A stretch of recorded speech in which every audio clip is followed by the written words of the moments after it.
Hey, how are you? Hey, here's a couple of drafts with some ads with, please. I think I've already sent that out. Oh, you sent out, two. Yeah, so I kind of customized it for Well, Livingston. I just sent this, okay. Yeah. Do you think it'll Then last? what we can do is if it's okay, not to run it in the paper association TML. Like I only have 2 hours of memory on that. Well, honestly, let's just break out your phone. Yeah, yeah.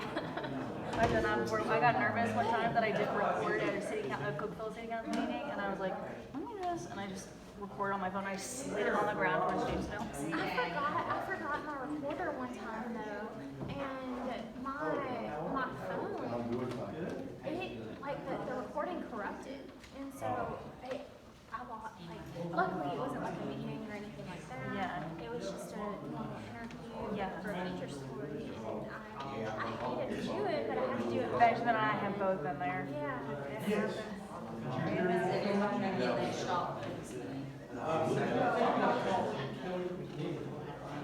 She said that nobody ever called her. Dennis County.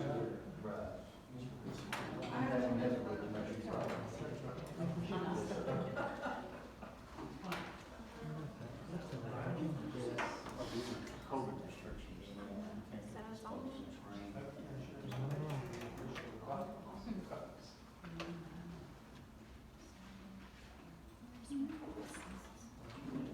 Hey, Mayor, She's going. who do you guys open up against this year? I know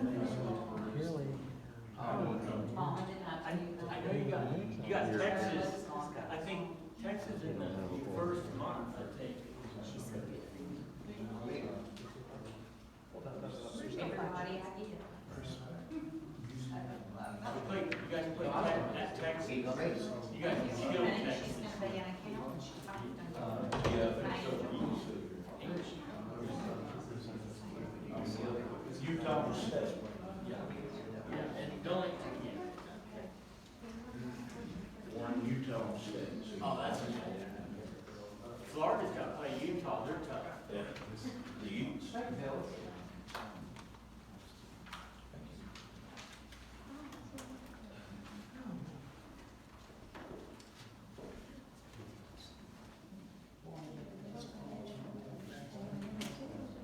do you know how many square miles the city is?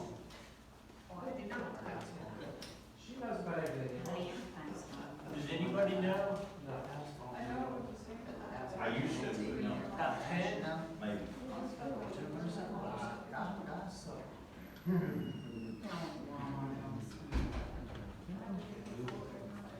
Yeah, Google.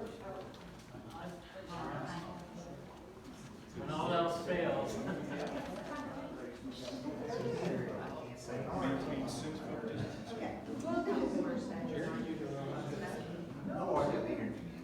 Okay, I found this on the platform. Check it out. Yeah, yeah. I left the house about 20 minutes ago.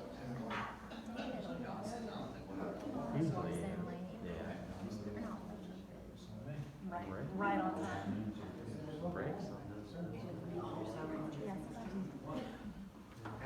She said, why you press marijuana? I said, we can't leave it. 6.53. There you go. Hey, MTS is looking, are you looking at working for MTS? We need your help.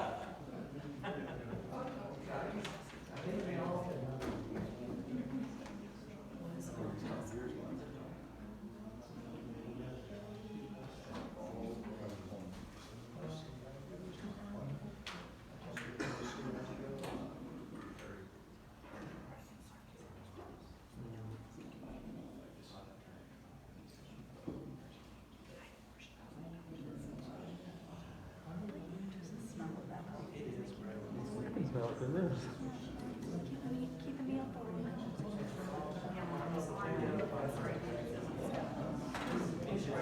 Benjamin's on vacation today. I was losing my mind today. I was like, I have so much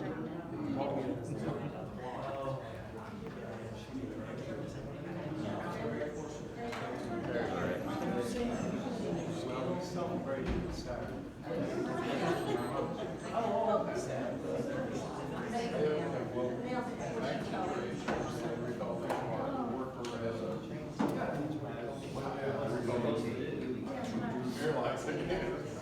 No, but I mean, what is the start of the next? I don't know why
Okay, if you please stand for the prayer and the pledge of allegiance. Dear gracious Heavenly Father, we thank you for this day and all the many blessings. Lord, we thank you once again for allowing us to come together as a community and as a board. We pray we make all decisions in accordance with our will. Pray for our country, and especially the men and women that serve our country, especially the ones of foreign soul, that you bring them back home safe and sound, Lord, for they thy will. Pray for the sick. We pray for our doctors and our scientists to continue to fight this COVID-19 as it continues to round back up. And we pray for the sick, especially the ones we know. Restore them back to the much wanted health that be thy will. We ask you to forgive us of our sins, Christ, and we pray. Amen. Amen. Ray, you want to lead us in the pledge of allegiance, please? I pledge allegiance to the flag of the United States of America and to the republic for which it stands, one nation, under God, indivisible, with liberty and justice for all. Thank you, Ray.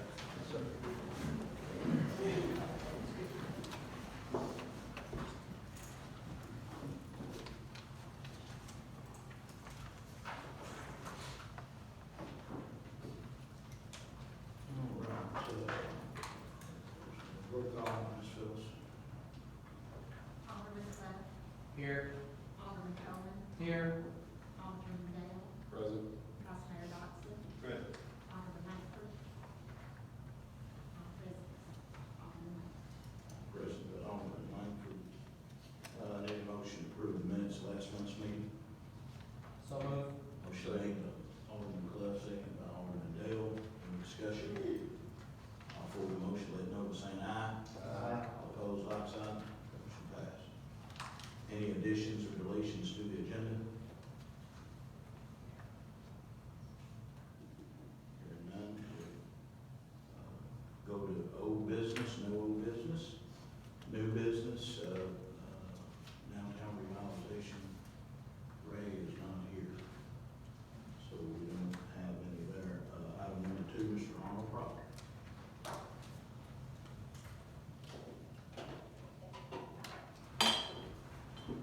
Got 5 questions ago. This is the first one. Thank you. When I ask these questions, can y'all answer, or do you respond to me in writing, or we have a separate meeting? How do I get answers? Because anybody gets up here and talks, other than the people bringing something before to do something, we never get any answers. So how do we get answers? We'll get you some answers. I said we'll get you some answers. Okay. Yeah.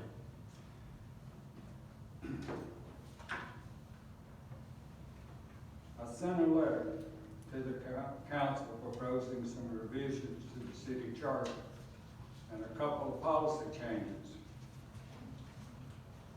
So all I need to ask tonight, as you review these, would you please update us in the council meetings as to what your thoughts and ideas are on those requests? Can we do that? Yes, sir. Okay. You think you'll have something by next meeting that you might could say something about? Make sure I have this letter, right? Okay. Yeah, I think, We've got four well, I can't questions. see it here. Yes. All But right. it's add recall provisions to the charter. Right.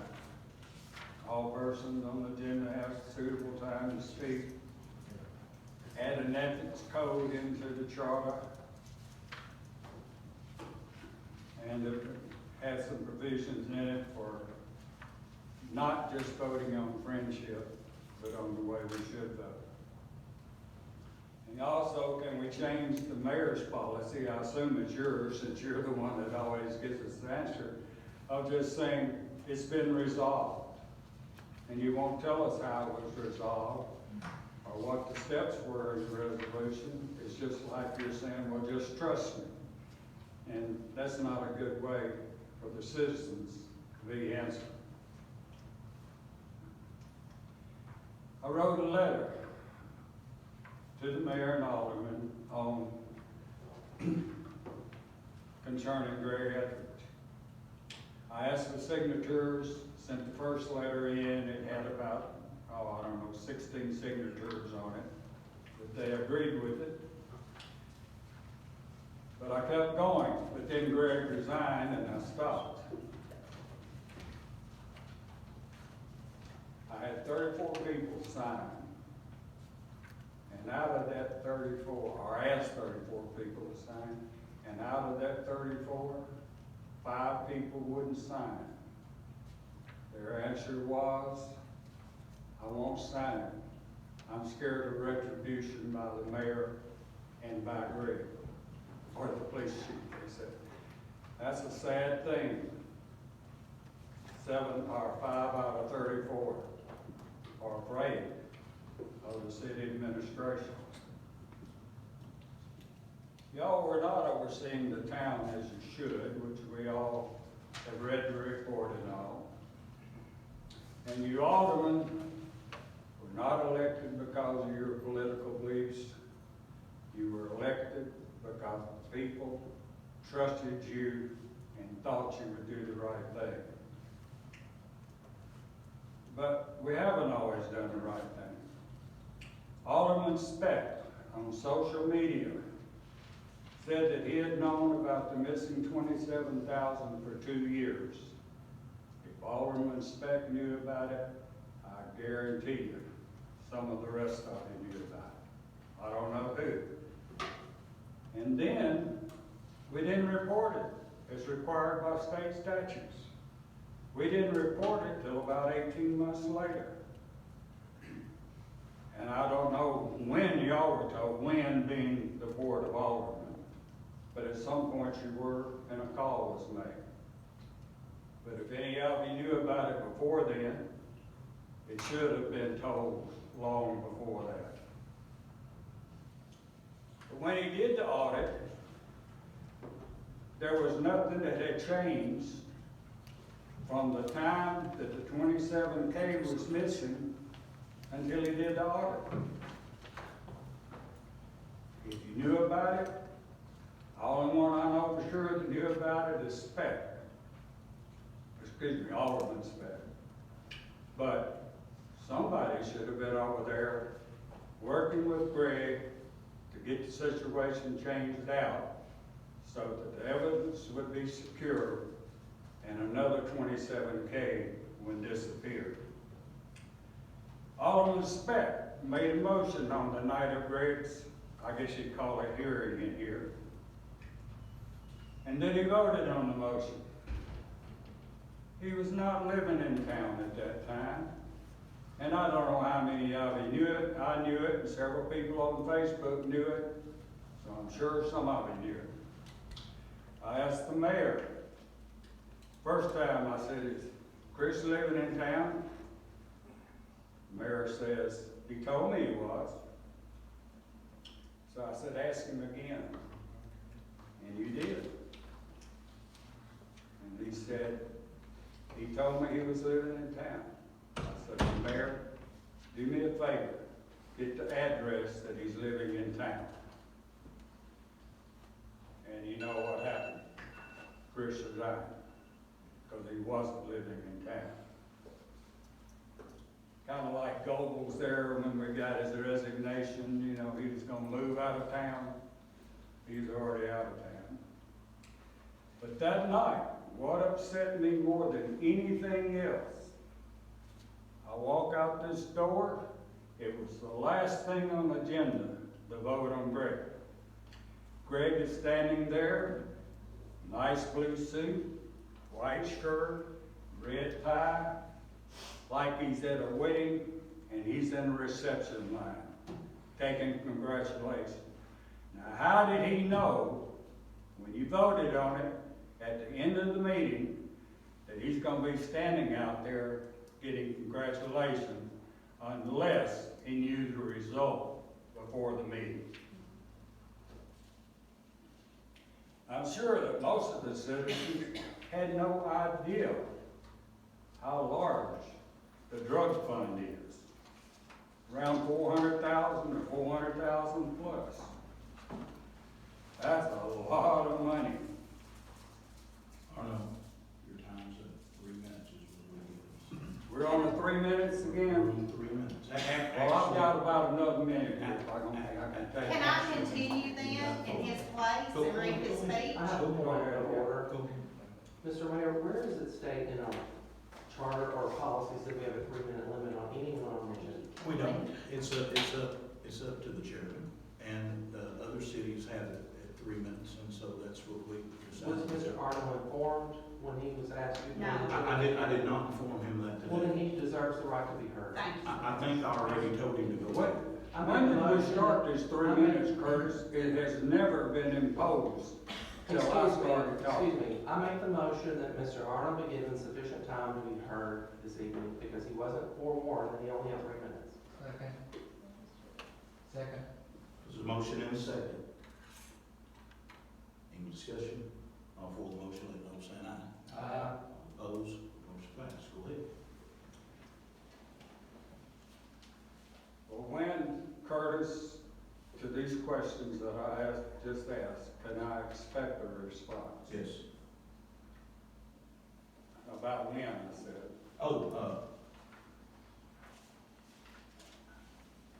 As quickly as we can, in a reasonable amount You'll of get time. a hold of me in a reasonable amount of time. Reasonable amount of time. All right, I hope you're reasonable as opposed to what mine is. You've been good about answering though, I will say that.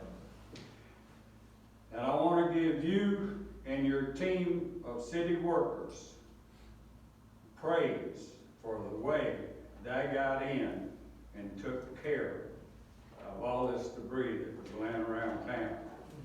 And I know you didn't pick much of it up, but you sure orchestrated it. We're still getting it.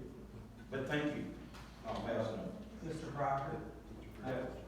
I can give you an answer right now to a couple of your questions.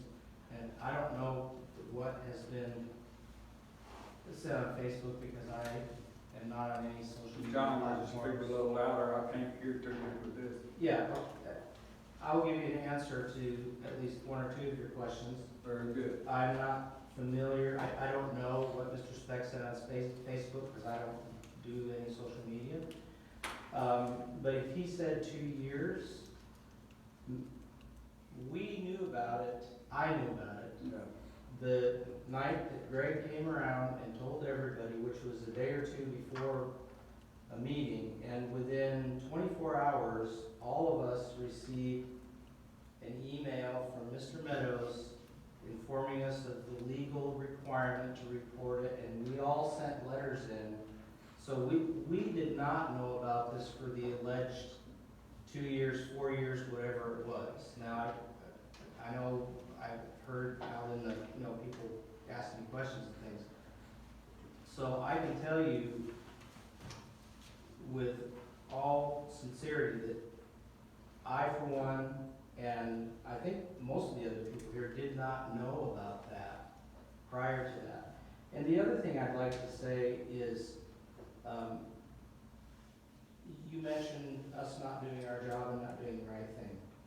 Us being not what? Us not doing our job and not doing the right thing. Now, we could debate how much we should be involved with what goes on in various departments and things. And obviously, we have to trust the reports we're getting from the people under us, because I don't know anything about reading a gas meter, for instance. And if there was a disaster, an explosion, and we found out that the people responsible for reading the gas meters or pressures or whatever weren't doing their job right, they were falsifying, we wouldn't know that. We have to trust the people under us in order to have a functioning system of government. So as far as the right thing, because a vote doesn't turn out the way everybody wants it to, that does not mean it wasn't the right thing. We were elected, yes, to do our job, but we were elected to make our best judgment on how to handle problems. And I think everybody made their best judgment. And I've heard from many people that are upset that, Greg had to resign. They're upset about billboards. They're upset about all sorts of different things. So whether or not we do the right thing is really an opinion. And I don't think it's an established fact that we didn't do the right thing as a board of aldermen when it came to how the drug money issue was initially dealt with. And I'd like to point out that we didn't clear Greg. We put him on probation. And probation means you're going to be reevaluated monthly, and it's not sweeping anything under the rug. Probation is probation. Well, I appreciate you saying that you didn't know about that. That's good. I'm glad you didn't. But I'll back up. The biggest problem I had with Greg and y'all's vote, you, and Beck, when he was here, y'all all partied together. And there's nothing wrong with that. Don't get me wrong. But it comes when it comes. We what? You party together. Right? I You don't tell me you don't? What do you mean by party? Get together and have Yeah, meals? let's say get together, have a drink, eat steak, sit around, bowl. That's what I call a party. Well, I think that very issue is why it says in the, the personnel policy, and also what we all, is like, they recognize that in small towns, in small environments, it's gonna be inevitable that you have friendships with people that you may be making decisions about. And Yes. that's addressed. So I And don't think when you a can major prohibit decision comes up, you should have recused yourself There'd be and done nobody it left to some other vote. way. There'd be nobody left to vote, Arno. Huh? There would be nobody left to vote. Everybody knows Greg.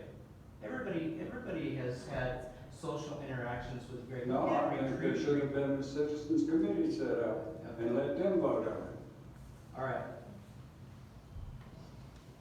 Arno, I would like to state for the record that I knew about the missing money at the same time Dr. Clough did, January, February 2021. And a couple of your issues, your questions, add the recall provisions on elected officials. The way our charter is set up, we are a self-governed board. I realize that's the Okay. reason we need to So, change the charter. without charter changes, there's no way the mayor can necessarily, that would be the mayor's answer, I believe, but we can't really do much about that because of the way our founders of our town set up our charter. So, we can all recommend to each other that we make charter changes, but until that's done, that's not gonna go away. And part three, question three is add, as part of an ethics code, the friendships, in our personnel policy, we have a very clear, very specific ethics code. And it does instruct that we should, when we feel that a friendship or relationship could interfere with a vote, that we should recuse ourselves. That's clearly in our ethics policy. Term limits, number 4, again, that goes back to our charter. I'm gonna bring that up tonight, that's another agenda item this evening. But that would be my response some of the questions that you have. Well, thank you for answering something tonight. I appreciate it. Thank you, Arnold. Next, item number 3 is Mr. Robert McDaniel. Mr. McDaniel? Good evening, Mayor and Alderman. Yeah. Can you push your button? Push the button. Yeah, thank you. This is a follow-up on my calls to your office on the 11th of July and the 13th of July, I believe, Monday and Wednesday, about mistreated, neglected, abused, almost abandoned dogs in a 12-foot square pen with no gate on it and no way to clean the dog's feces and urine and whatnot, creating a fly mess for the poor dogs.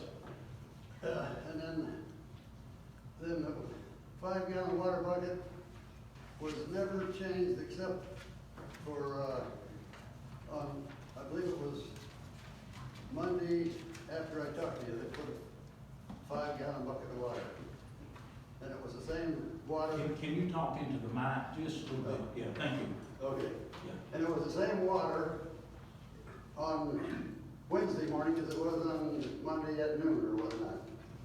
And the food situation was just about non-existent. I was taking food over there every morning. And Wednesday morning, there were 2 dogs there, a Labrador and a boxer.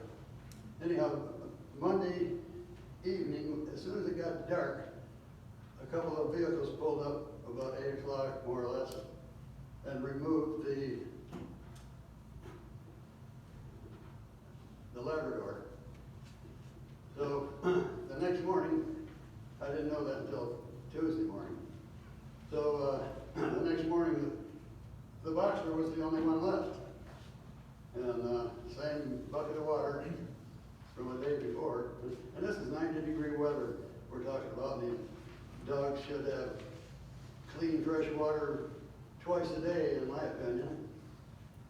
And when I took food over there in the morning, they acted like hungry wolves, you know, they just, you know, gobbled it up. And anyhow, I told you about this at your office 2 times, and you said you were going to take care of it. And you some people think that since the dogs were removed, that takes care of it. Well, that's not really true. The crime committed in the city of Livingston, whether or not the person is still in the city limits or not, it still happened, and you people have jurisdiction over it.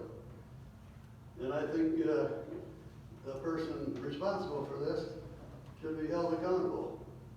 And that's all I gotta say. Mr. McDaniel, I have a couple of questions for you. Sure. First of all, when is the last time you've seen this pet that you reported? Well, the last time I seen what? The pet, the dog. Wednesday, the What date? 13th of July, I believe. So you reported the issue on July the 11th and the 13th. So the 13th was the last time you saw the pet, correct? Yep. Okay. And did the property owner give you permission to be on his property to feed the dog and to water the dog and give you permission to tell you what type of food to give the dog? You know, you're talking in circles. We're not talking about that. We're talking about the misuse of the dogs, not whether I did anything wrong or not. And it kind of doesn't surprise me that you'd probably do a character assassination or something instead of really paying attention to the issue. Well, I'm not going to answer that. Okay, you choose not to answer. Do you know what date the pet was removed from the property owner's residence? The Labrador was on the 11th. And you saw which dog then on the 13th? The boxer. Okay. Do you have any idea what the status of this dog is today, or where this dog is located? Not at all. Okay, so you're not concerned about the status of the dog today, its current status, you're concerned about what its status was on the 11th or the 13th, is that correct? No, it's not correct. The dogs are probably just as misused and neglected now, maybe more, because there ain't nobody overseeing it. Do you have evidence of that? Do That there's I? no, do you have evidence that there's no one overseeing that dog today? Well, they weren't when they were right next door, so I doubt if there's any change in it. Okay, so you doubt that there. And have you had any previous interactions with that property owner about this dog? Sure. Can you describe that? Yeah, I called him on the phone one time and told him that the dog's water is dirty and old and they need to get changed, and he said he'd take care of it. He would take care of it, you know. Then I called him, sent him a text message one time, asked him if he would mind if I took his dogs over into my big fenced backyard to get some exercise, and he never responded to that one. So Okay. that was it. Okay, so I have one last question, just to clarify. You reported a concern about a pet, a dog, that you observed was being, in your opinion, mistreated on the 11th and 13th. Well, before that. Right, but you have no evidence to know what the dog's condition is today, correct? No, I don't. Okay, thank you. Anything else? Yeah, I've got, so I reached out to answer your complaint, and to John Garrett, which was the sheriff, and John wrote me a letter here that says to whom it may concern, the Oakland County Sheriff's Department has been made aware of an issue with the dog that belongs to Ray Smith of the LVD. The Sheriff's Department has been to the residence where the dog is residing and has found no issues with the treatment that the dog is given. It has sufficient shelter, food, and water. The Sheriff's Department has also been provided documentation from Ragland and Riley Animal Hospital to show that the dog is up to date with its vaccination and is in good health. That's what, When was that? Sheriff, today. Today? Yeah, you, that came in late for this. Yeah, I see that, Okay. I just didn't see a date on it. And then there's some, records here as well, vaccination records, and it says that the, owner presented the cow for a wellness check. Cow is apparently a healthy 1-year-old chocolate lab. His physical exam is unremarkable. He is bright, alert, and friendly. He eats and drinks well. He also eliminates appropriately. Owner has no concern with the cow at this time. Today, we are updating his vaccinations, including tick prevention. That's what we got here from, So, Mr. Mayor, that it would indicate then that the current health of that dog today is fine. today, I mean, that's what it's reading here. That's from VCA, Ragland and Riley's. Mayor Curtis, could I have a look at what you're talking about there? Is it possible? It is, not this minute, but yes, I can get you a copy, yes. Okay. Yeah, not this minute, but I can get you a copy, okay? So are we done then? Yes, sir, do you have anything else? Okay.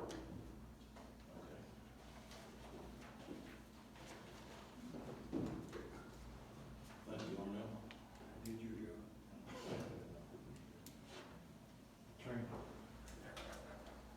LPD update, item number 4, LPD update, interim police chief, Ray Smith, right?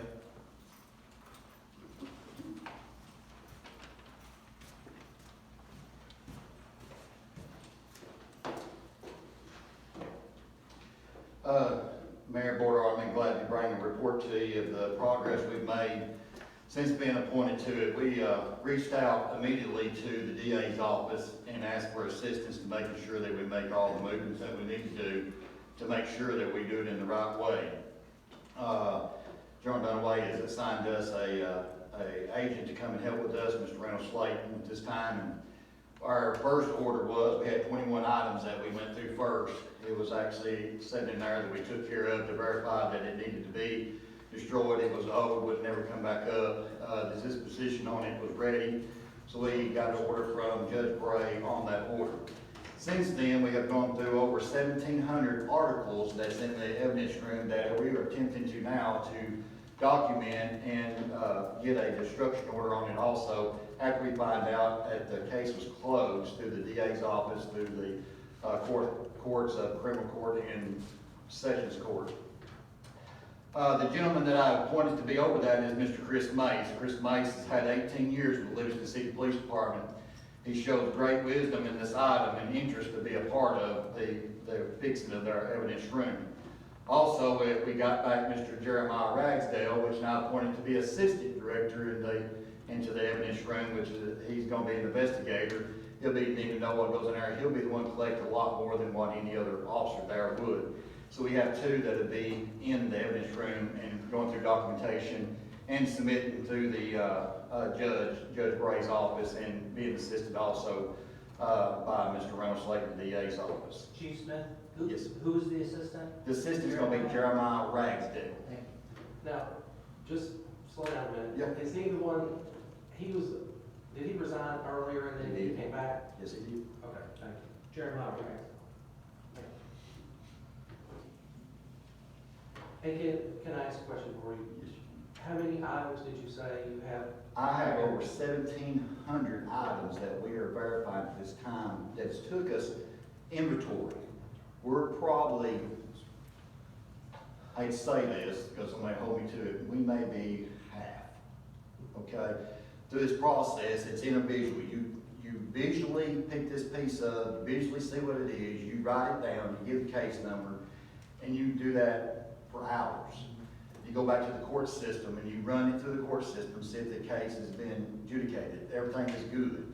You get a disposition on it. Once you get the disposition on it, then you write it up and send it over to the judge and have him give you, we write a destruction order and ask for her to be able to destroy that product and or anything that we have there. And if he feels that the order is correct, he signs the order, we come back to the PD and we take it to the incinerator to be incinerated.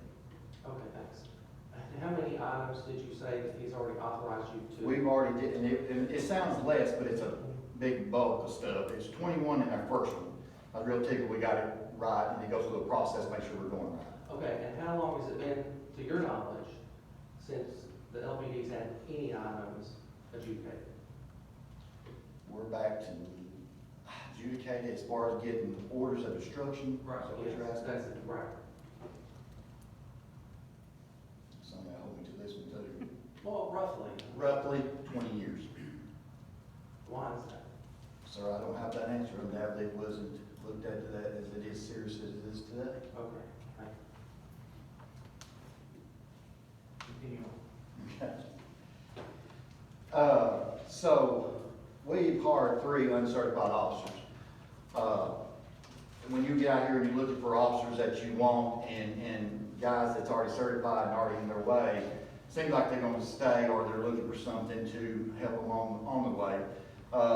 We're having to hire uncertified, which we're about to send them through school and get them certified and teach them what the process is and the policy and procedure and law that we work under.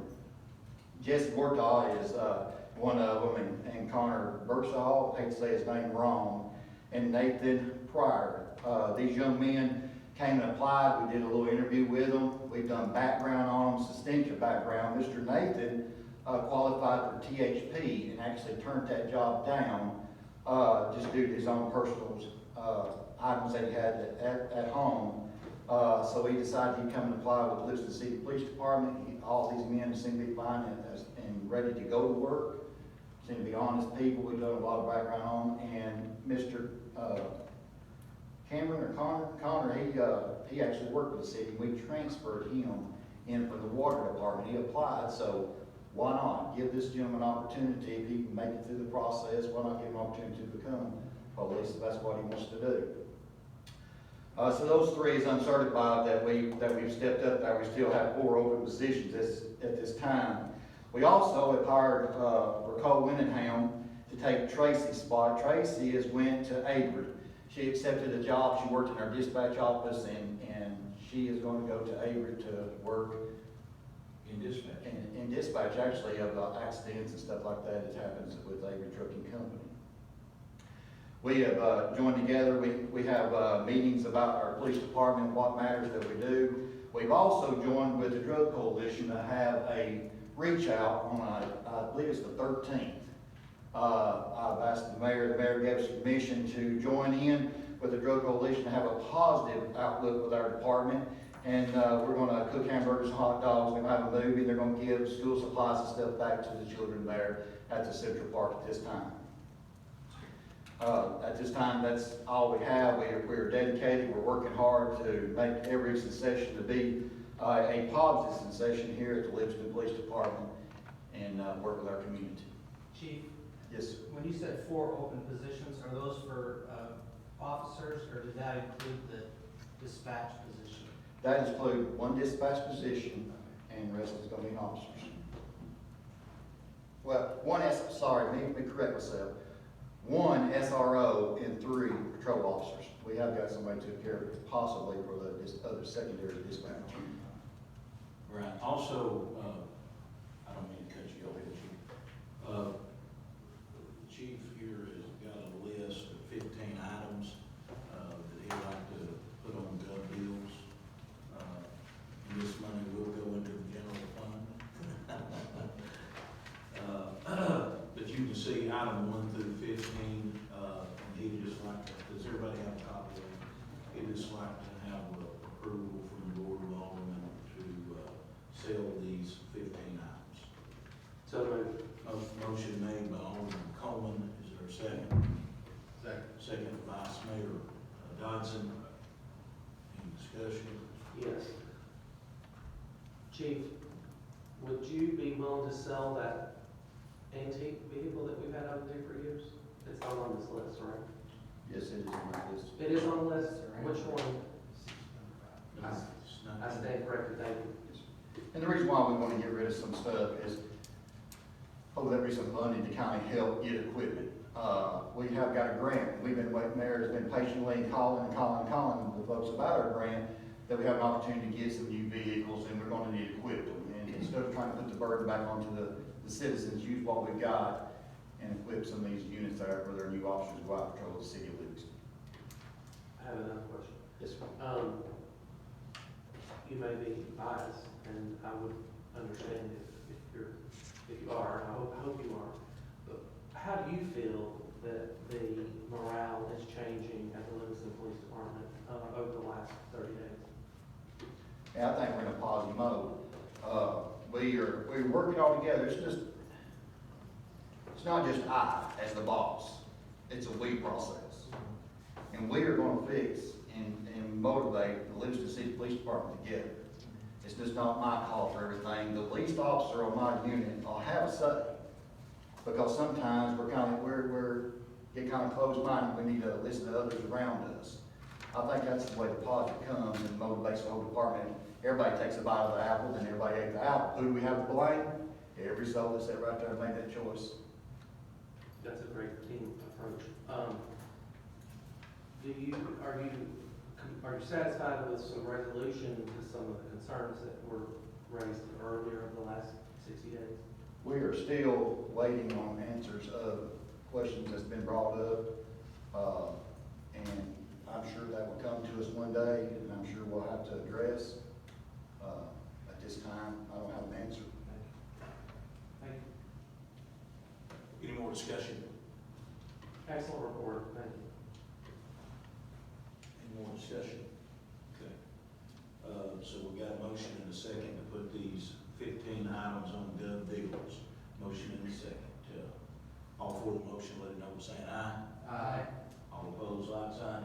Motion passed. Thank you for the support.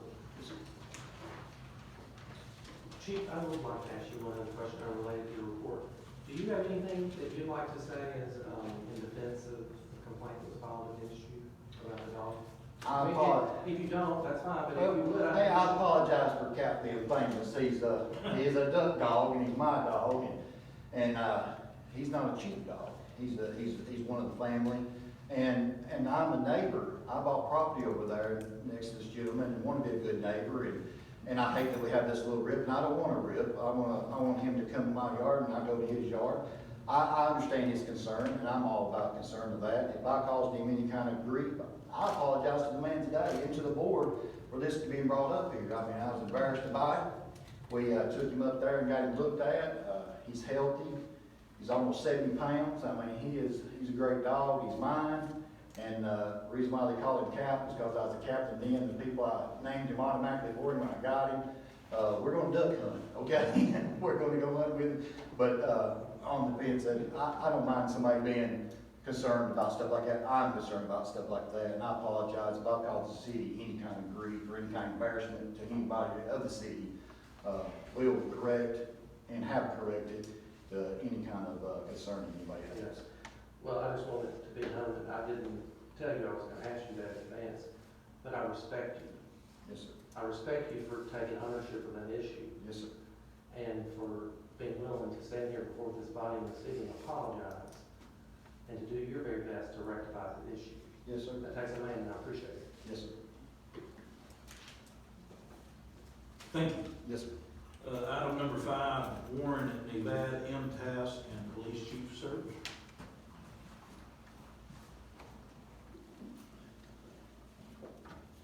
Good evening, Mayor and Board.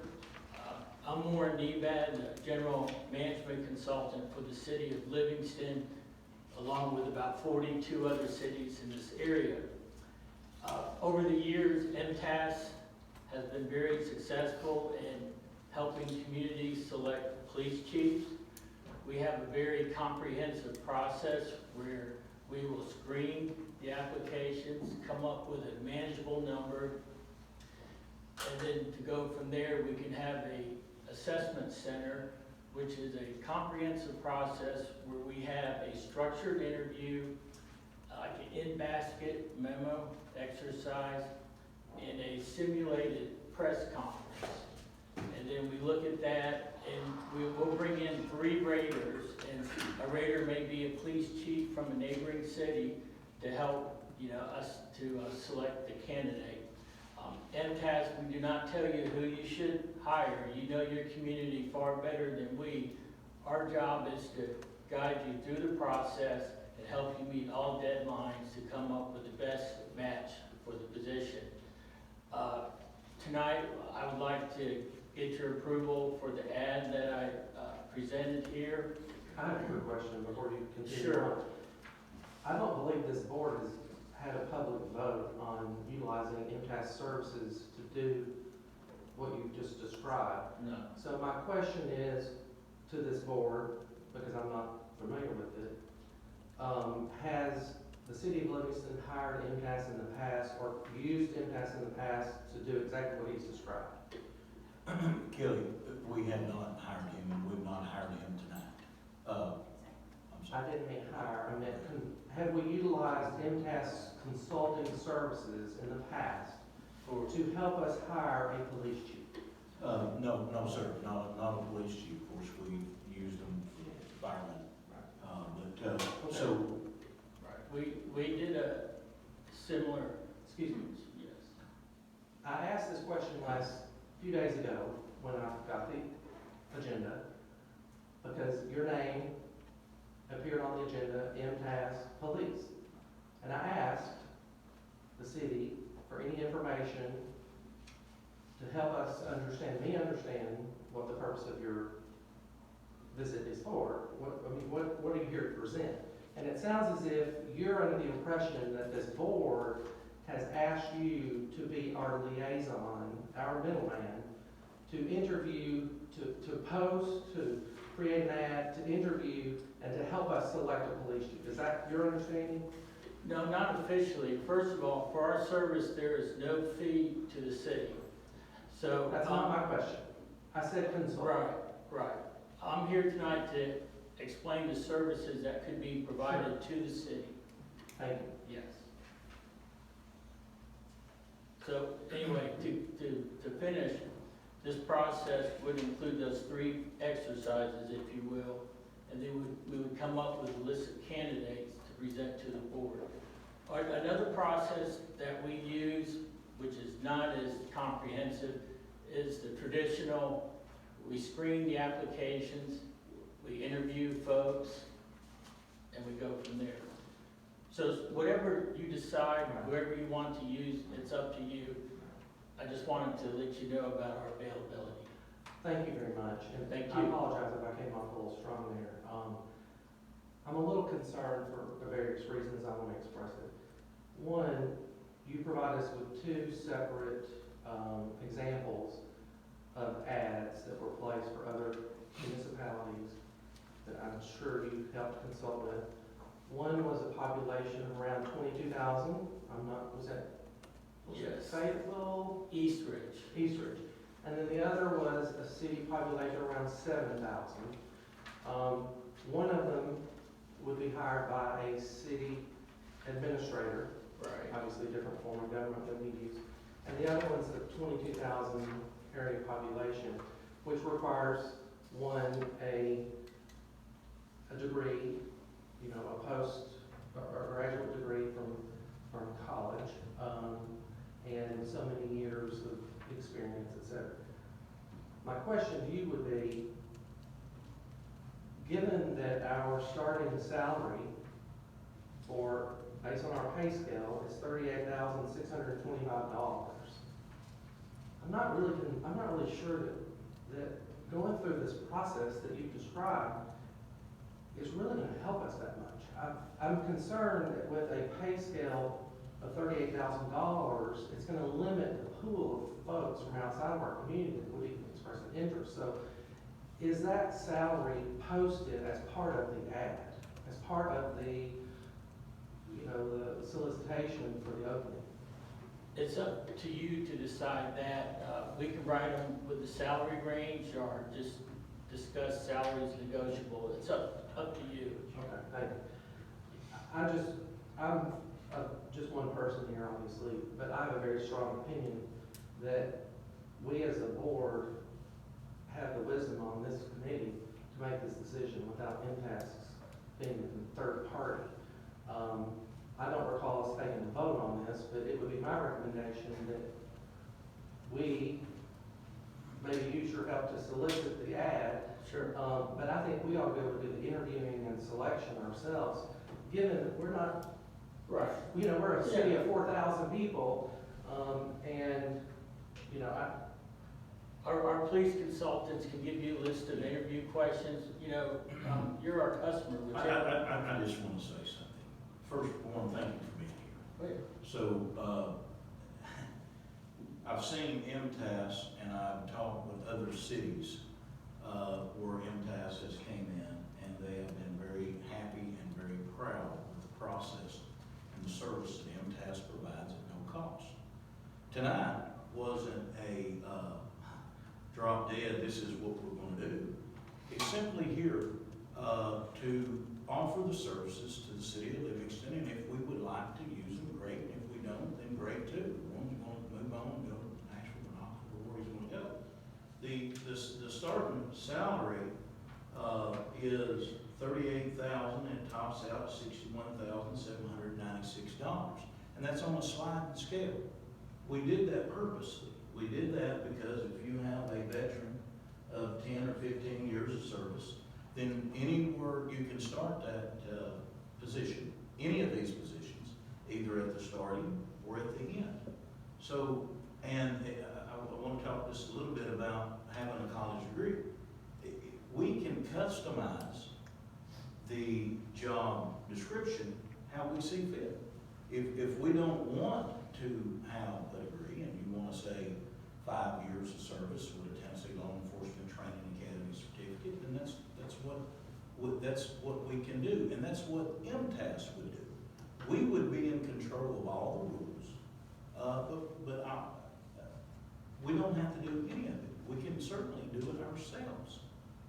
But I thought that this would be a good gesture for MTAS to come in like we did in using the fire consultants that gave us recommendations to do. And that's why Warren is here. Here to help, not take over. That's right. Right. We're just I'm a consulting. care consultant, I help, I don't take Right, That's what it says, Mr. sales Evad. pitch, Kelly, sales Mr. pitch. Evad, yes. about how long, hours-wise, does the process that you go through when you interview a candidate take? And could you said the three-step process was an interview, a simulated press conference, and then what was the other one? An in-basket memo exercise where, you know, Okay. those three. So per candidate, it would probably take 4 to 5 hours from start to finish to do that process. You could do it all in one day and kind of have a rotational type schedule. I would suggest that part of their itinerary would include a tour of the city, maybe have a volunteer or somebody on the board show that candidate the city, because you're selling the city too. And would it be a reasonable possibility that if you had been the professionals that had interviewed the former chief, that we might have learned some of these deficiencies in his management style that led to all of this in the first place? Well, theoretically, that is potentially could be, yes, correct. Could be, yes. I didn't deal with the chief or anything, but the exercise is supposed to simulate a potential work-like experience. Like the city, suppose there was a natural disaster, God forbid, and the police chief had to make an announcement on what the city was gonna do and issues and so forth. You know, what type of interpersonal skills does that candidate have and so forth. Interesting. In the in-basket, Rebecca, excuse me, can you get that? Okay, thank you. the in-basket exercise would demonstrate like organizational skills, how you prioritize things and so forth. Thank you. We conducted one in Algood 3 years ago, and it was very successful. The police chief there has had an excellent tenure. Again, Mr. Levad is here just to simply offer services. If we'd like to use him in some shape, form, or fashion, then we can. If not, we certainly. Do you have a timetable in mind when you wanted to? Well, I thought that we would advertise, if the board approves it, advertise for the position, for 30 days, and then come back and, either go through the resumes or applications, or turn it over to MTS, or Okay. that's what we're here discussing tonight, so, thank you, I think you, so, does anybody, go ahead. Yeah, I got one. So if MTS doesn't do the interviews or the processes, who would be in charge of interviews from the city perspective? Well, it would, there's a couple of different ways we do it. The board of aldermen can do it, or it could be a committee that could bring forth a couple of names. So that's kind of why it's on the agenda tonight, to see exactly, what you'd like to do. I have a quick question. How was, our former chief, what process was used when he was hired? I wasn't around, so what format did we use for that? Yes, we advertised the position, for 30 days, and then the board of aldermen went through the applications and did the interviews and hired. That was the second. And if we choose to engage with MTS, we can disengage at any time we choose to, or change whatever's located. Yeah, I think that if, well, I mean, MTS is here, I can't speak for their part, but it, I mean, we're in charge. I mean, the city of Livingston is in charge, and we would tell MTS what we would want and what we are looking for in the job description. For instance, if we wanted them to live in Overton County, or if we wanted them to have 10 years of experience supervisory or something, but whatever we want, they would be there to enforce exactly what we're looking for, possibly screen the applications if that's what we want to do, and bring us possibly 4 or 5 candidates. Is that? Yeah, whatever way you decide. I have a comment.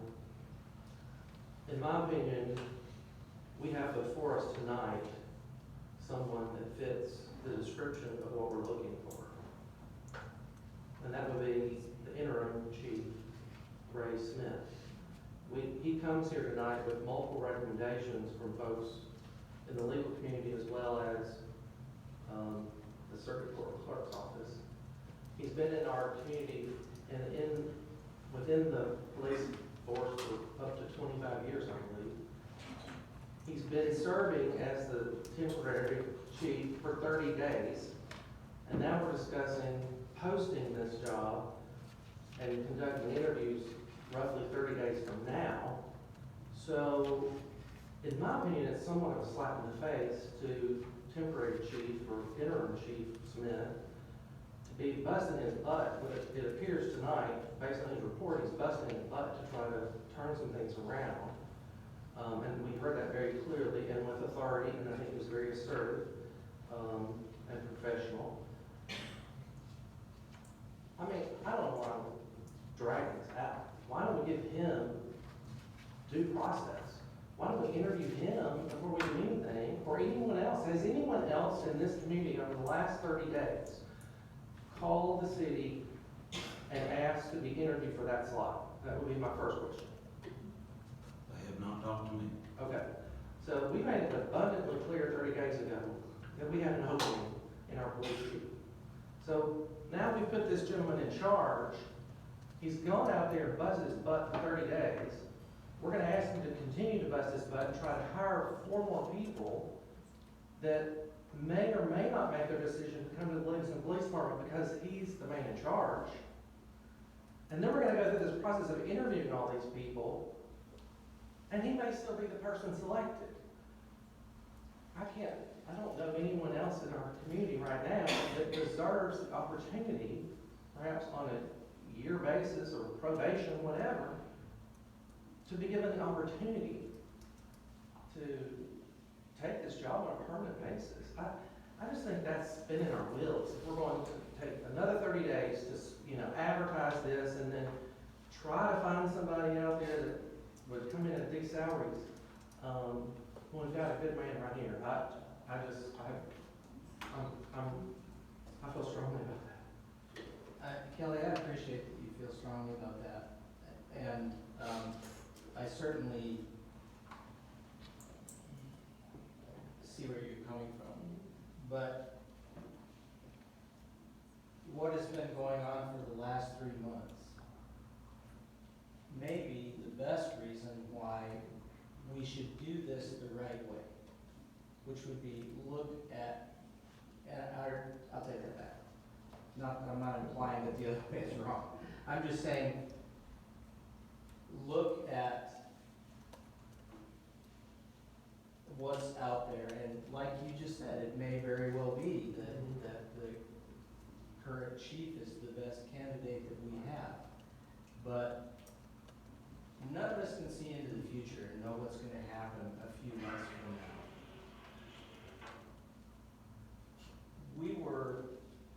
It was suggested at one time that we include an outside look as well as an inside look into looking for the chief.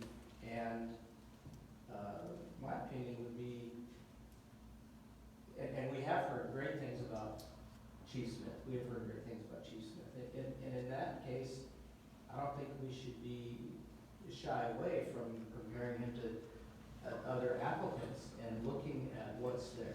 That's my thoughts on it.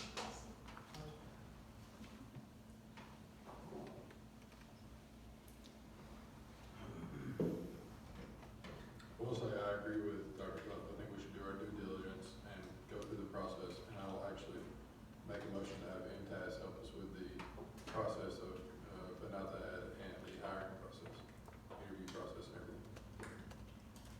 Second. Motion made by Alderman Rex Dell, second by Vice Mayor Ken Dodson. Any discussion? All for the motion, Mayor Sutton saying aye. Aye. All opposed? No. Like sign. All right, we have 3 ayes and 1 no. Thank you, Warren. Thank you. Very much. Y'all have a good evening. Thank you.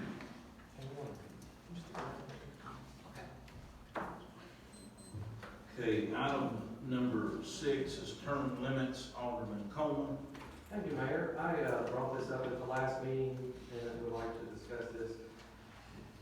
I've done a little polling and found out that in 1994, the city of Cookeville actually passed a resolution to institute term limits. City of Alga in 1998, the city of Crossville. I realize that our current charter does not provide or allow us to have term limits. Thank you. It's all based on the charter. I'm not sure if anyone in the room or anyone else here has had an opportunity to think about or consider this, but in my opinion, I think it's something that should be considered. I think 8 years in one of these positions is sufficient, as well as I believe that it is a good idea for fresh ideas, fresh perspectives to come on. And, you know, also, I think it gives folks the ability to cast votes, make decisions without concerns that doing something unpopular is going to cost them a re-election, or being able to manage in a way that upsets people, but yet you know you're doing the right thing, or you're following policies, but you don't have to fear being reelected if that's your goal. I just think there's a lot of merit in term limits for a host of reasons. Our interim attorneys here, he can probably speak on behalf of Cookeville, but I believe most progressive cities have moved in this direction, and it's something I would like for us to discuss. I got to look at those. So the big thing for me from the mayor's perspective is Cookeville and Ogden both have a city manager, city administrator. And I've had a couple bring it up. The supervising departments, the supervisors are afraid of turning over every 8 years in the mayor's department. So maybe they won't have those long-term 30-year careers if there's a new mayor every 8 years. So if we believe that there should be a term limit on mayor, I think we have to look at getting a city administrator or a city manager as well. I absolutely agree with that. Yeah, because you're right. All of these municipalities that I refer to operate on that form of a charter. And I know, Warren, you and I've had this conversation multiple times. I believe that's the way of the future. And I know, Mayor, we've talked about this, and I think you support that actually. And I think it could go hand in hand. I feel like it's time for us to really consider both of these issues, as well as moving to a charter that maybe gives the people more of a voice, to fill open all of these seats, or to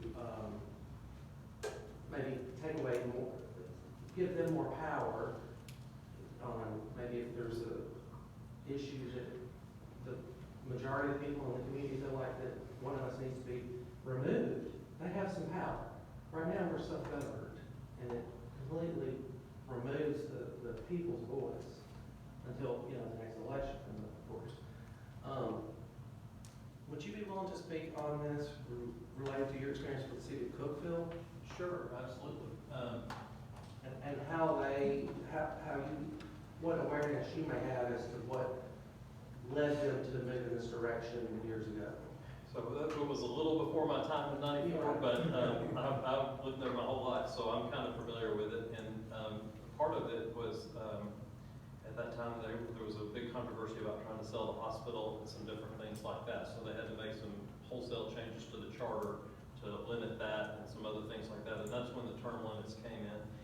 And what Cookeville was trying to do was to get away from the good old boy network. And as part of that change, they imposed term limits. They also eliminated the council's role in hiring and firing, and they gave that exclusively to the city manager. So the council hires the city manager, fires the city manager, but the individual employees and supervisors are all employees of the city manager. And so that created a lot of long-term supervisors and the things that you guys are talking about here. I think they're having a flux of retirees right now, people who've been there 30, 35, 40 years. And really got a lot of good folks, I think, as a result of those kinds of changes, and it's made a big difference. I'm also the city attorney for Allgood, and Allgood has some term limits. It hasn't been as big a problem there. And in fact, when I got hired for Allgood, they had a problem because they couldn't get anybody to serve on the council. They had 3 vacancies and they didn't have enough people to constitute a quorum. So my very first act was to go to court and try to get a declaration that they could at least fill those vacancies. So the smaller the community, the harder that is to put the term limits, because you don't have as many people who are civic-minded and civic interested. But in Cookeville, it's worked out extremely well, and that's been something that's been a real positive for the city. As I'm 45 years old, I've been there my whole life, so I'm very pleased with how that works. Like you say, you have to make charter changes to do this, and so obviously the council needs to vote on it, send it to the legislature, and it comes back. So I would recommend making as many changes as you want to in the same process. So if you want to do a city manager, city administrator type government, do all of that together. Don't do it piecemeal, and try to really put together a plan that works for you all and for your community. And I'm glad to help you any way I can. Thank you. I have one question regarding Mr. Dale's concern about changes in, people that might want a whole career there. How often is the city manager position changed? So it has, there's no time limit on it. Okay. And what they've done in Cookeville, Jim Shipley was there, I guess, for probably 15, a long time, 15 years. He was the finance director before, so he had a long career with the city. And when he left, the head of the gas department, who'd been there for a long time, Mike Davidson, took over and so continued that tenure. And then when he left, he got a better job at Middle Tennessee Natural Gas, a better job. And when he left, then James Mills, who's the longtime planning director, took over. So we've had consistency in Cookeville. Now, actually, Warren helped us do a search when Jim Shipley retired down in Cookeville, and we did interview a number of outside candidates. And then after we interviewed them, they came into town. We did exactly what he's talking about tonight, taking them around and showing them around. Then the city decided to hire from within and hired Mike Davidson from within, and that worked out really well. So I think that's been a real positive. One thing Alderman Dale talked about is people staying and having long-term careers. As somebody who helps you guys in lawsuits from time to time, and other communities in lawsuits, that institutional knowledge of people who've been here for a long time has a value that you cannot put a measurement on. And it's really important to have that kind of consistency if you can, one way or another. So. Thank you. Okay, sure. Warren, if you don't mind, may I ask a question about charters? Sure. We have what's since we're talking about, the requirement for changes in the charter, et cetera, do we not have what you consider to be an old and antiquated charter?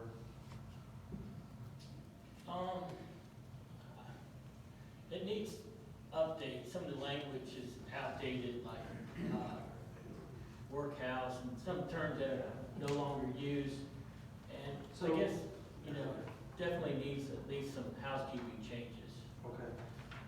From my recollection, aren't there 2 different types of government in municipalities, 2 different types of charters, one being this and one being that? 3.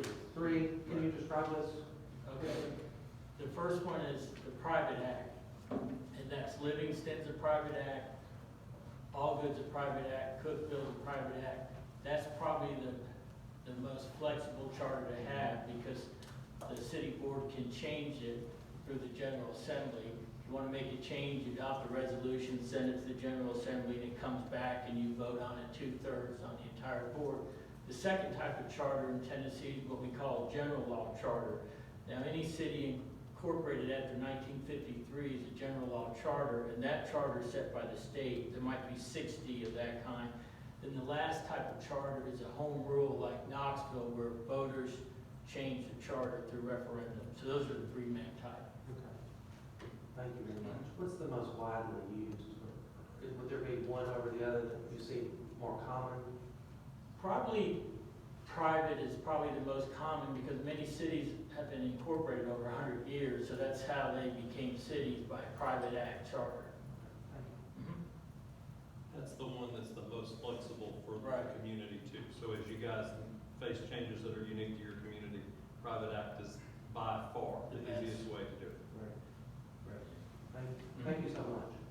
I guess in summary, my request of this board, since I'm not gonna be here anymore, would be that y'all give this a great deal of thought and consider, some of these charter changes.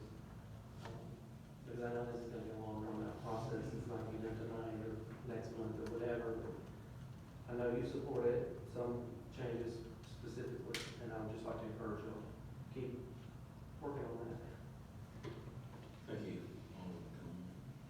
Item number 7 is the police/SRO student resource officer. I've met, Ray and I have met a time with the director of schools.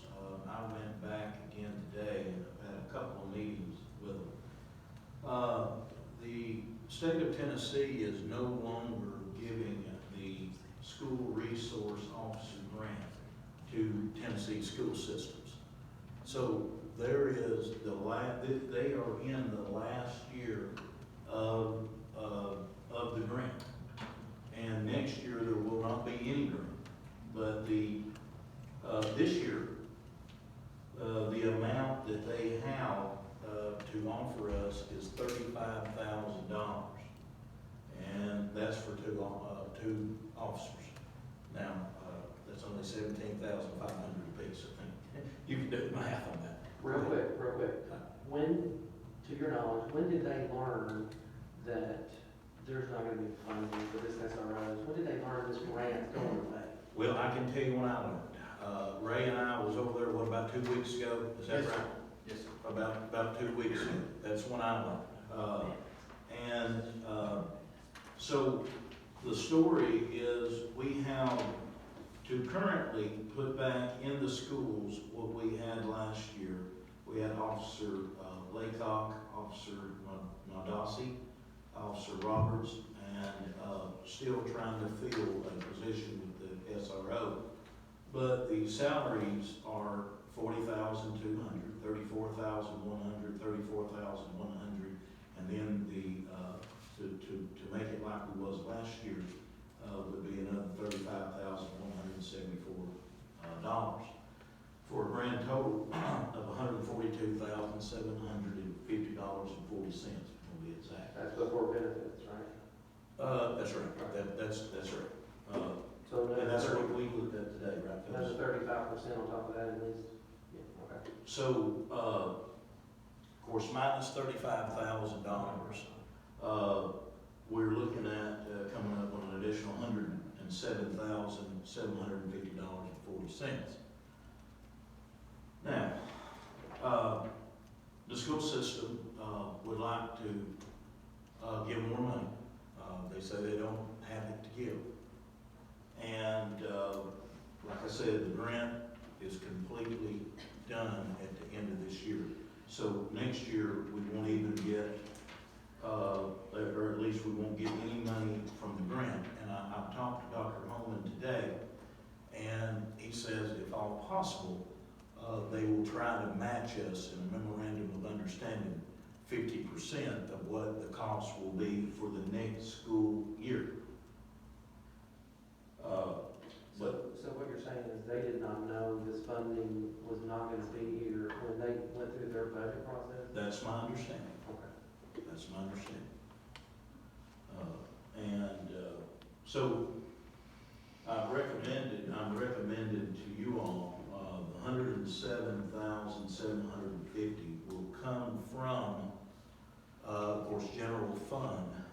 We had $200,000 budgeted for a garbage truck. Did you have a question? Okay, we had $200,000 budgeted for a garbage truck. We have not advertised that for bid. Now, talking to CTI, which is a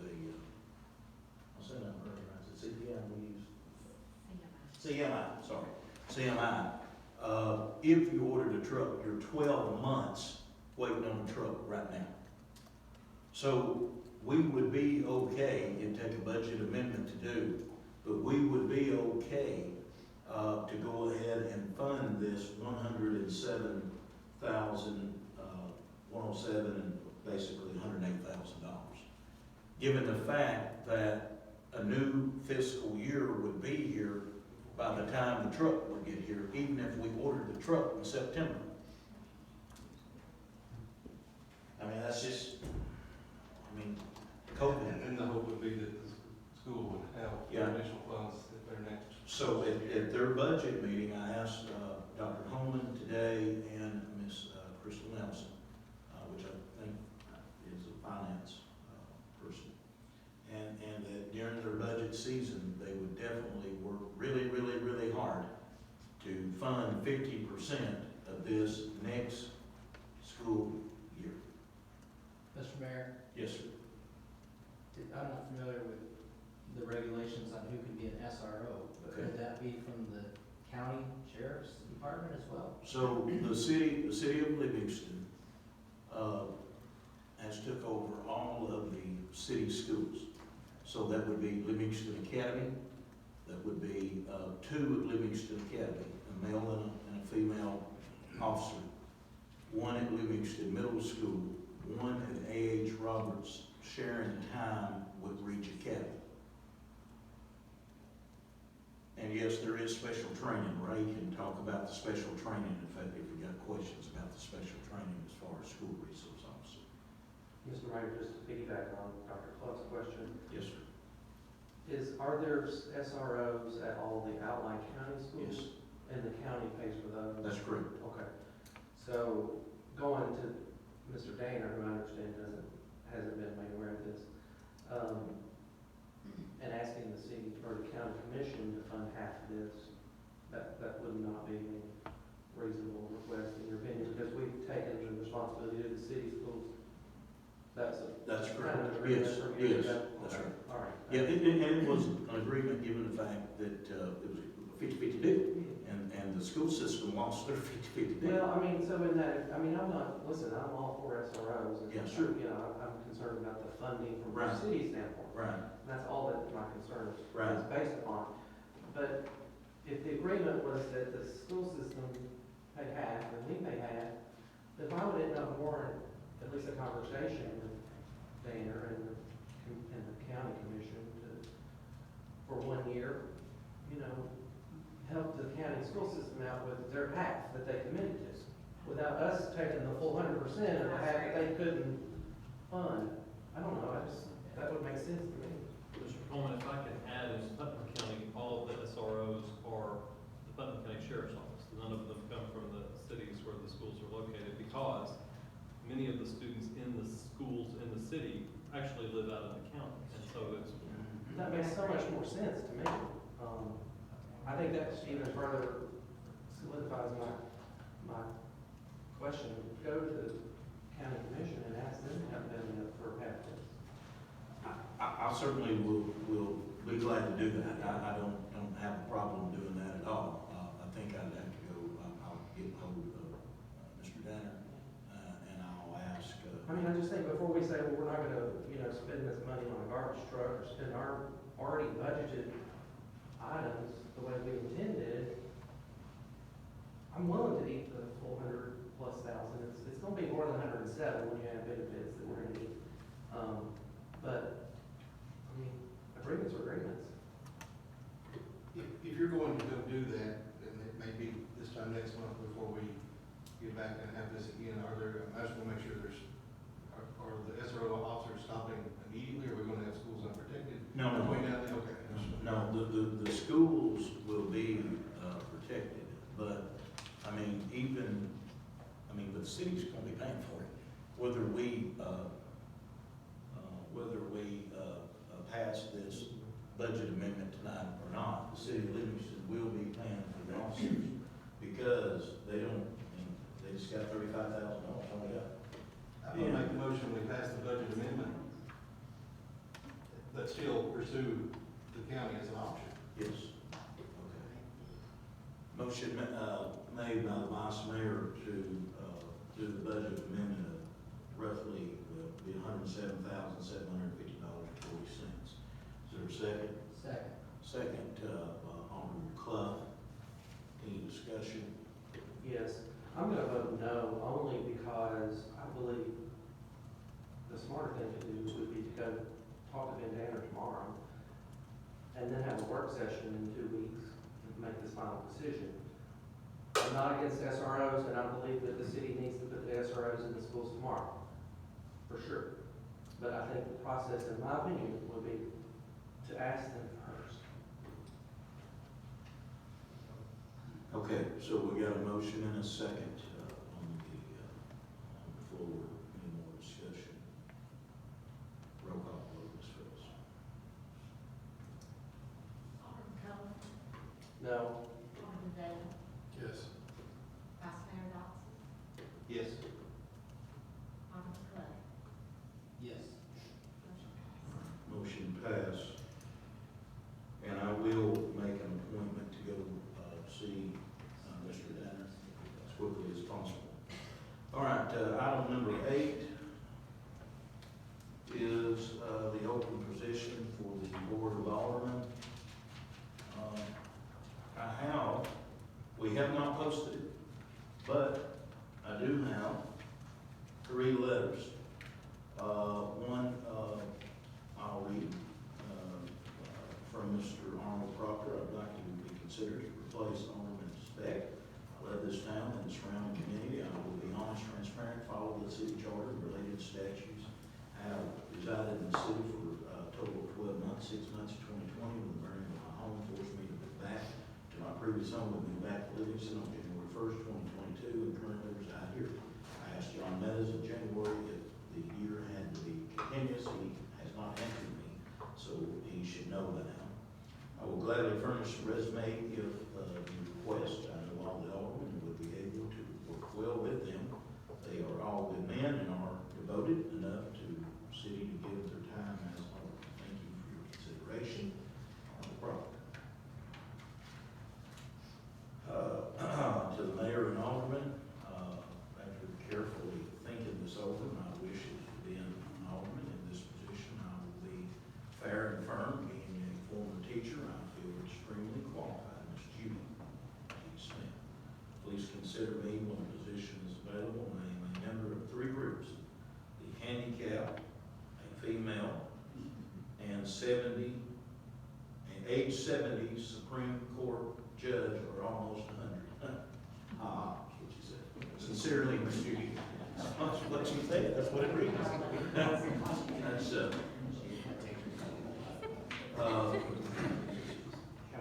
Mayor Hayes and Board of Aldermen, with my recent resignation of the elected seat of Livingston City Council, due to moving out of the city of Livingston, I recommend that you take the city voters' choice and fill with Mr. Bill Linder in my vacancy. Mr. Bill Linder held the 4th highest votes in this election of city alderman during my term. I have personally talked with Bill, and he has agreed to take my place as being voted on by the Livingston voters. Bill has served the town of Livingston as alderman for 2 consecutive terms, coming in 4th in the election of 2018. This being said, I implore you to remember the voters and nominate Mr. Bill Linder to continue on in my elected seat as Livingston City Alderman. Respectfully, James C. Speck, Alderman James C. Speck.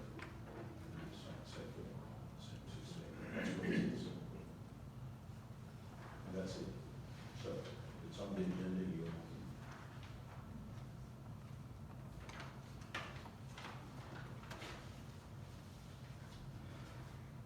So, according to the charter, and according to our attorney, John Meadows, former attorney, this open seat is to be filled by this board with no community votes, etc. So just to make that clear, so everyone knows that the seat is filled by this board. Right?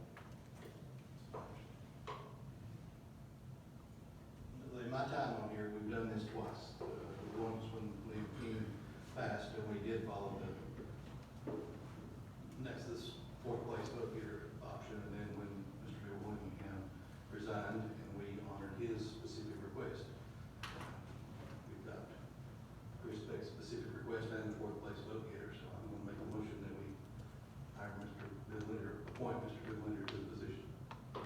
Second.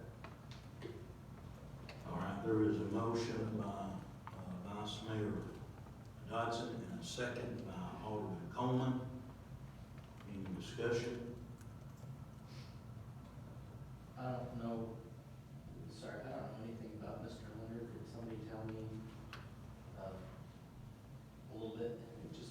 I'll let Mr. Leonard do it, he's Oh, here. okay. If you want to come up and give you, there's a motion and second, actually, there's a motion and second on the floor. You can't,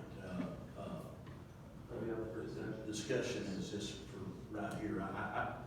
I don't know what to say other than, Bill ran volunteer phone for X amount, 30, 40 years. I did serve with him here on the board, and, I don't know what to say. I mean, I'd like to speak to it.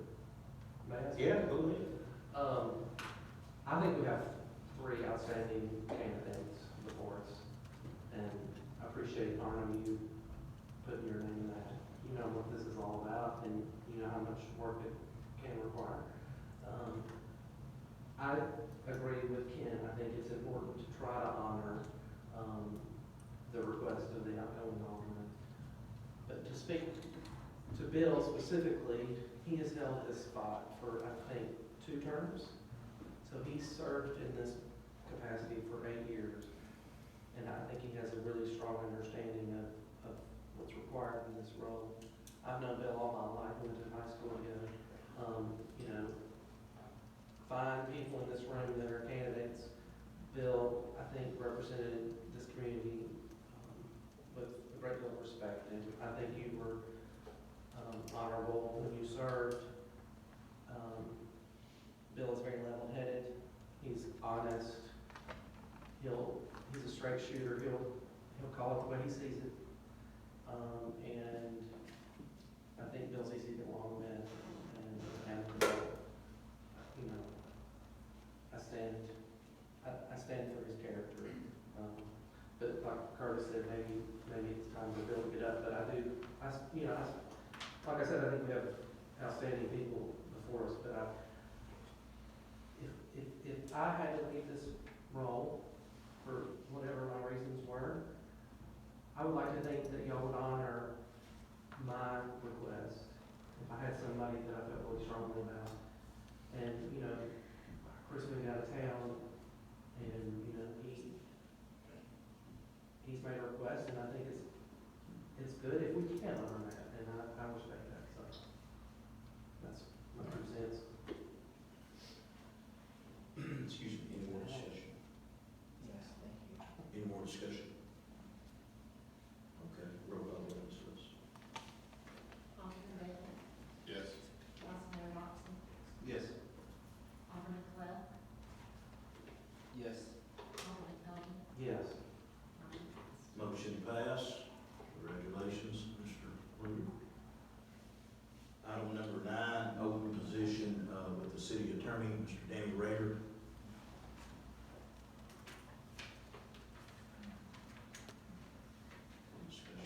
So Mayor Hayes asked me to speak to you all about a process for replacing the city attorney. Of course, I've agreed to do this on an interim basis. It's always a pleasure to be up here, but I said when I did it that I would not seek this position, so there wouldn't be any conflict or any issue about that. What other communities generally do is send out a request for qualifications. Of course, this is a professional service, so you don't have to bid it or anything like that. But you send out, what I recommend you do is send out a request for qualifications, have it advertised. The Tennessee Municipal Attorneys Association is a really good organization that lots of municipal lawyers are part of, and so they blast that out so you get people who have some experience to respond. MTAS also publishes that to other communities, and that's a good resource. You can advertise it in the local media if you want to, but I think all the lawyers in the local area probably know that the job is available, so I don't know how much traction you get with that. They've not come running. Well, I know some in the office would like to have the job, if you all want me to recommend somebody, but, get requests for qualifications, let everybody submit their qualifications as far as their background and experience, what their hourly rates might be or other terms. Of course, you've got your budget and what you want to pay. You may have to negotiate, I don't know. But then get those, responses and then make a determination amongst yourselves would be my recommendation. So, would the board like to, turn this over to Mr. Rader and let him, cause he gave us some samples here of what.